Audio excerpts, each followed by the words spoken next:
Hi, I'm Steve from How To in 5 Minute Reviews, and if you're new to the channel, welcome. If you've been following the series, welcome back. Today's episode, I'm looking at radio calls, and this is something that I have received many emails on from student pilots, and of course, pilots that have been flying for quite a long time that have trouble getting their head around radio calls. So shortly, I'm going to give some examples, and we're up in the plane. But first, we'll just have a quick look at the principles of radio calls.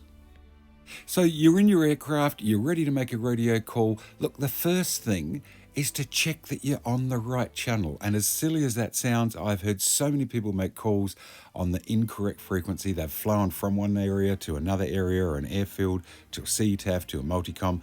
Make sure you're on the right frequency. And before you make your radio call, think about your call. Run through that call in your head before you actually hit the transmit button. When you're giving your radio call, avoid using local landmarks or the river or the highway or something of that nature. Use east, west, north and south, because local landmarks will mean nothing to pilots that are unfamiliar with that area. And something else to remember is when you're transmitting, speak at a normal talking speed. It's not a race to get that transmission out. And of course, use standard phraseology. Don't use IFR and conversation, the ATC codes and stuff that will mean very little to the average CTAF pilot, the average recreational pilot. You will have made a transmission, and really, whoever you're trying to address will be none the wiser because they didn't understand a lot of the terminology that you used. If you make a mistake while you're transmitting, so let's say we said, I'm turning downwind, runway 01, and you realise you've made a mistake, correct that mistake purely by saying, correction, runway 19, and continue on with your transmission. Look, we all make mistakes, and sometimes we do it. Don't try and just think, well, it'll go away, no one heard it, because it could be dangerous. Just say the word correction and go again. And of course, if you didn't hear a transmission properly and someone has given their location, their altitude, you missed it and you think, oh, hang on, I'm in that area. To avoid conflict, it's very simple. Hopefully you heard their rego number and just go Victor Kilo Bravo. Please repeat your altitude and location. And you may finish off with your registration number, just so as they will say it again. It's a lot easier to ask the question than it is to get into a conflict if you're both in the same area. So a standard transmission, and we'll do a complete transmission in a minute, but what you start with is the name of the airfield that you're addressing, then your aircraft type and rego number. So your aircraft type here in this case would be a Jabiru, registration number 3740. I wouldn't put in the prefix, the 19, or if you're in a VH registered aircraft, you could be VH Victor Kilo Delta. It would only be the 3740 or the Victor Kilo Delta. You don't need the prefix in there. And the next part of the call is your position and altitude. So X amount of miles east or west or north or south of that location that you're addressing, and your altitude. I hear a lot of people forget the altitude side of it. Then your intentions. So we're inbound for a circuit, ETA overhead. I do hear people say 4 minutes, 5 minutes, 6 minutes. Preferably use UTC time. And then to close that transmission at the end, the name of the airfield again. You may have opened with, let's say, Bordertown traffic. At the end, you just say Bordertown. If you remember, or if you did psychology at school, mind and behaviour, the first and last thing that you hear are the instant recall things. So you don't need traffic put on the end of it. But what we'll do here, we'll do a quick example, and we'll say we're flying into Bordertown, and the call will go like this. Bordertown traffic, Jabiru 3740 is currently 10 miles to the south of the field at 2,500 feet. We're inbound for circuit, ETA overhead, time 07, Bordertown. And to do that only takes maybe 7 or 8 seconds. I didn't time it, but around that figure. So remember, make sure you're on the right frequency. It's the name of the airfield, your aircraft type, the position and altitude of your aircraft, your intentions, and the name of the airfield again. You can get all of that information in. Just think about the transmission before you make it, and eventually it'll come. Okay, so I'll do a few examples of how I do my radio calls here, but remember, don't rely on the radio. We're flying in non-controlled airspace. The radio is not your last line of defense here. Keep those eyes outside of the cockpit. It is a very, very handy, useful thing to have. However, you still want to keep those eyes outside the cockpit and look for traffic. Apologies if this first bit dragged on a bit, but it's all relevant information to what we're going to do. But look, okay, let's head off now and have a look at some of the radio calls that I will make in a normal day's flying. So we've done all of our checks now. We've got the area QNH right. We've got our attitude set correctly. It's time to roll. Make sure carby heat is off, of course. Time to flick the fuel pump on. Give our rolling call. Murray Bridge traffic, Jabiru 3740 is rolling. Runway 19, 4 circuits, Murray Bridge. And ease the throttle on. We don't want to just belt it on flat out. Ease the throttle on. And gently lift off. We've got one stage of flap in. We'll just pull those brakes to stop those wheels vibrating. You can see our airspeed is coming up now. I should have pointed that out when we actually started rolling. One of the things we want to do there is make sure that our airspeed is active. We can see some movement there. So we're downwind, 1,200 feet. If we had a passenger on board, it's at this point we'll check they're clear of all the controls, the throttle. We check their harness, of course the door. One would hope that the door is done up, but anyway, we'll do a check of all that sort of thing. Your instructor will run through that with you. Our next stage here is to do our base and then final. So at Murray Bridge Airfield, as I said, training airfield, we'll give our base call and our intention.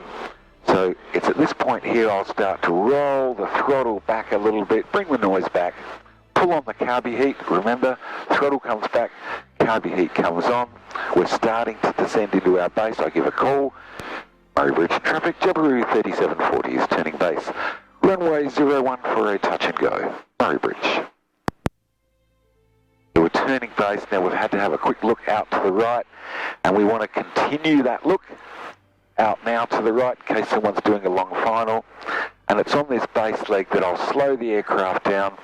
I'll bring in the flaps. You may find your instructor will have you bringing in the flaps at the end of downwind.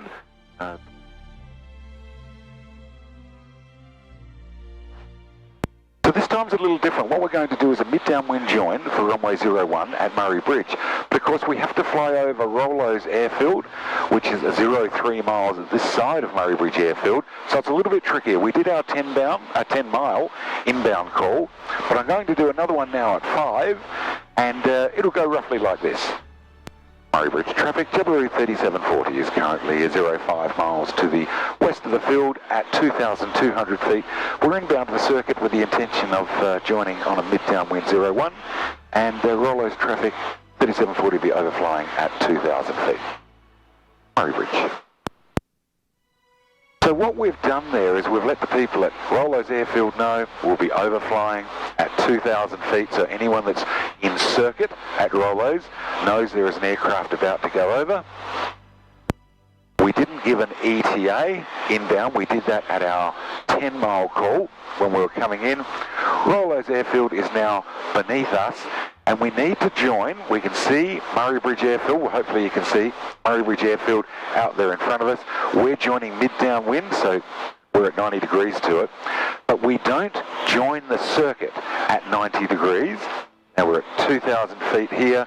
Rollo's airfield underneath us. We said that would be our altitude as we went over. So I'm going to bring the throttle back now as we start to move away from Rollo's airfield. Throttle back. What happens? Carby heat comes on. Still a few lumps and bumps here. And we want to have a good look at the Murray Bridge circuit and check no other aircraft are turning downwind. We're in our circuit height is 1,200 feet. We're having a good look. Are there any crosswind aircraft? No. Are there any aircraft just turning onto downwind? No. Is anyone joining midfield crosswind as we just did? No. So it all looks nice and clear. We're washing off our altitude now. We don't want to join at 90 degrees. We want to join at 45 degrees, so we're in the flow of the traffic. I'm still having a good look here, and we're getting to the stage where we're just about where the downwind leg would be. So one more quick radio call. Murray Bridge traffic, Jabiru 3740 is joining. Mid-downwind, runway 01, Murray Bridge. We come in at about a 45 degree join. We're at circuit height now. We've had a good look for any other aircraft. So now we would just continue our downwind leg, nice and shallow. Continue our downwind leg, turn onto our base with our intention, touch and go or full stop, whatever we're going to do.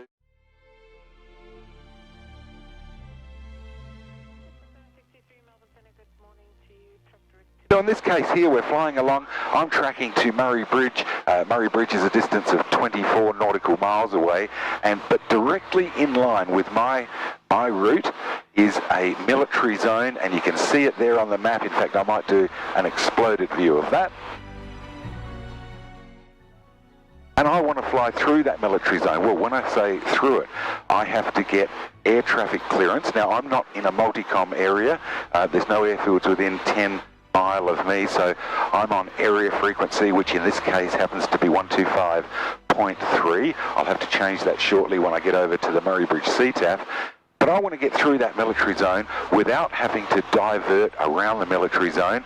So I'm going to contact air traffic control and get permission to fly through, and I can have a look here if I enlarge that up on my map, that between 4,000 and 7,500 I require a clearance to go through to see if it is active or not. The last thing I want is some sort of missile coming up through the clacker. So I will get clearance to fly over the air zone above 4,000. I'll be below 7,500.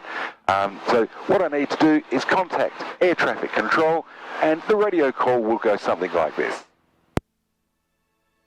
Melbourne Centre, Jabiru 3740. Jabiru 3740, Melbourne Centre, good morning.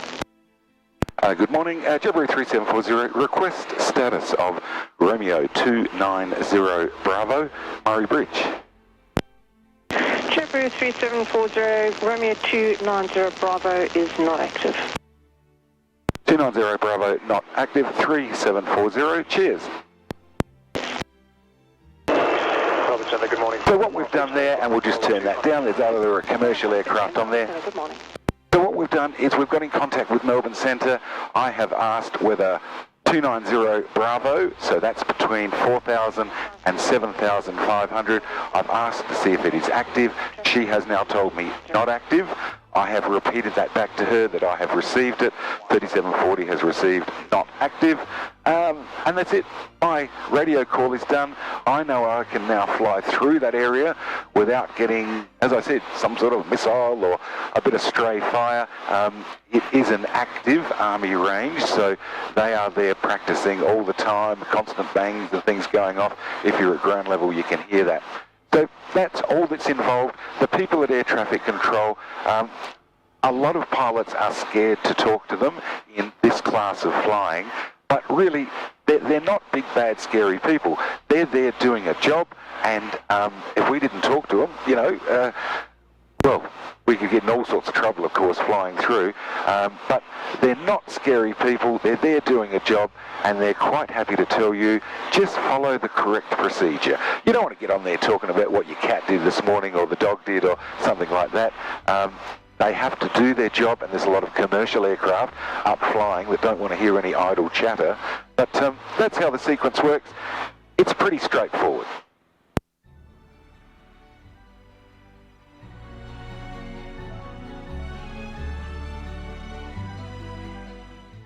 So as we come overhead now, we're just sort of having a bit of a look. We're slowed down a little bit.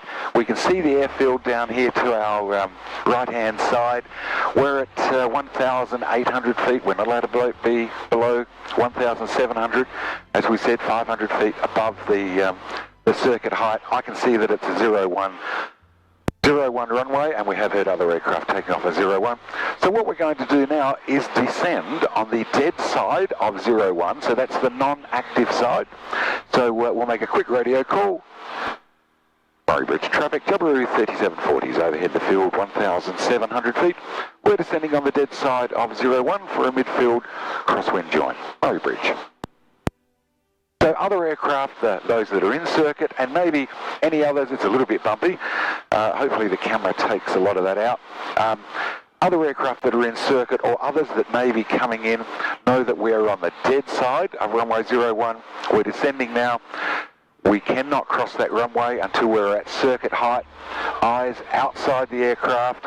I know you'll probably have maps and everything else happening in here.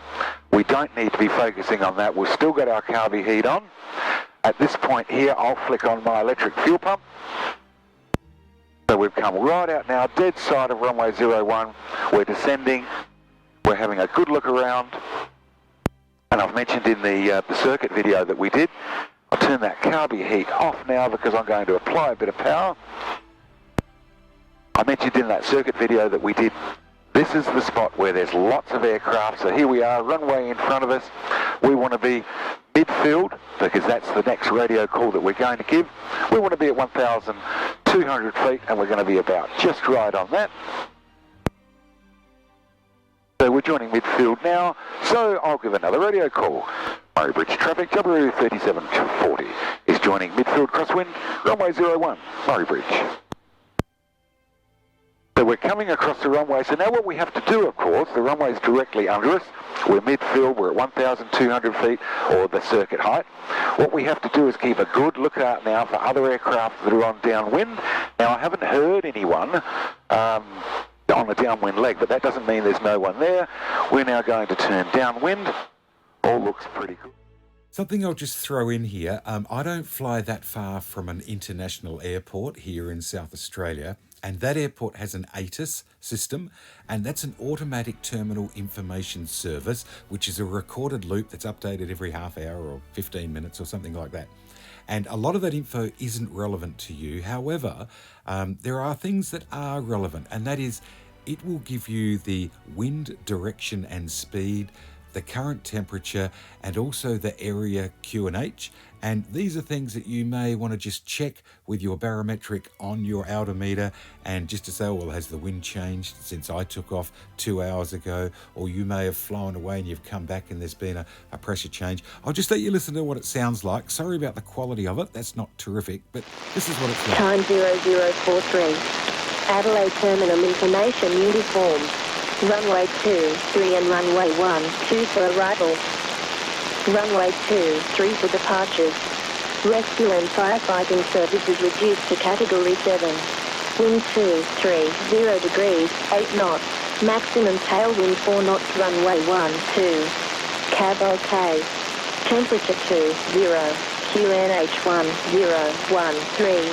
On first contact with Adelaide Ground, Tower, or approach, notify receipt of information uniform.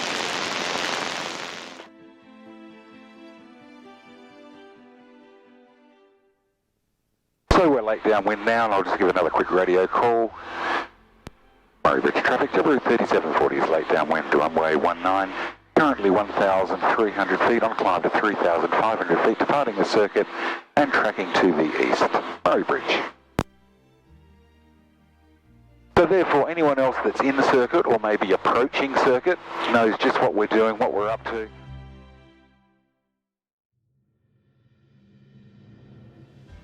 Traffic Murray Bridge, Jabiru 7778 taxiing to Whole Point Bravo, Murray Bridge. Murray Bridge traffic, Jabiru 3740 is now 03 miles to the north of the field at and maintaining 1,500 feet. We're upwind of runway 01, departing the circuit and tracking to the east. Murray Bridge.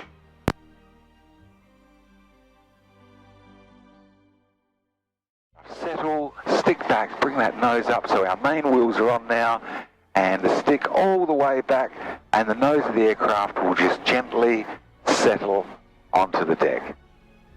And that's it, we're down on the ground. You may need to apply a bit of brake. I'm getting off the runway here at the section that they call Bravo. So pull on a little bit of brake, As I turn off the runway, I'm now clear of the runway, there could be other aircraft, I'll give a quick call. Murray Bridge traffic, Jabiru 3740 is now clear all runways. Via Bravo, Murray Bridge. So that's an example of how I do my calls. If you're a low-time pilot and you're just learning, write down circuit calls. I mean, even if you're a high-time pilot and you're still not quite up to speed with that remembering what to say, when to say it, write it down and practice it when you're sitting at home. You might be in the car, wherever. Once you get the circuit calls down, you will then start to naturally go on to the others. And remember, it's location, aircraft type and reg, position and altitude, intention and time, and of course you end off with location again. So that about covers this episode. Something I didn't mention is that we do get a lot of pilots from other countries and English is not their native tongue, and it can be very hard to understand them at times. But look, I think cut them some slack. I know people that English is their native tongue and they struggle with making radio calls. So I can only imagine how hard it would be if you were from another country trying to transmit in English. It can get frustrating, but as I said, cut them some slack and you'll soon get around it. But look, hopefully you enjoyed this video, and what I do helps you. If you did, don't forget to give it a like and subscribe, and maybe share it with someone else you know. But until next time, cheers.